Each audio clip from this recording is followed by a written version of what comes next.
आणि आता पाहणार आहोत पुणे शहर त्याचबरोबर जिल्ह्याभरातील टॉप 9 बातम्या।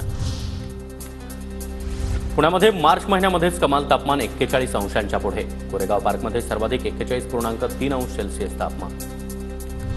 पुणे जिल्ह्याला लवकरच 2 अतिरिक्त जिल्हाधिकारी मिळणार। विभागीय आयुक्तांकडून राज्य सरकारकडे प्रस्ताव सादर। मोठ्या जिल्ह्याच्या प्रशासकीय कामांचं विभाजन करण्याचा सरकारचा विचार। पुण्याच्या सिंहगड रोड भागामध्ये 18 फेब्रुवारीपासून जीबीएसचा एकही नवीन रुग्ण नाही। पुण्यामधील जीबीएसचा उद्रेक संपुष्टात आल्याचं महापालिकेचं आरोग्य खात्याला पत्र। पुण्याच्या भोर तालुक्यातील दिव्यांगांना दिव्यांग प्रमाणपत्र आणि व्हीलचेअर्सचं वाटप। सासवड इथं आयोजित करण्यात आलेल्या शासकीय योजनांच्या महामेळाव्यामध्ये दिव्यांग साहित्याचं वाटप।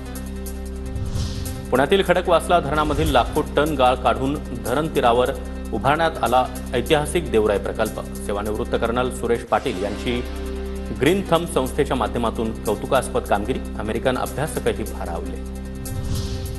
पुण्याच्या वाघोलीमध्ये तरुणास जीवे मारण्याचा प्रयत्न केल्याच्या आरोपीची वाघोली पोलिसांनी धिंड काढली। दगड आणि हातामधील कड्यानं गंभीर दुखापत करून तरुणाला जीवे मारण्याचा प्रयत्न केला होता। परदेशामध्ये जाण्यासाठी पुणेकरांना मुंबई दिल्लीची वारी करावी लागते। केवळ दुबई, सिंगापूर, बँकॉकसाठीच पुण्यामधून विमानसेवा।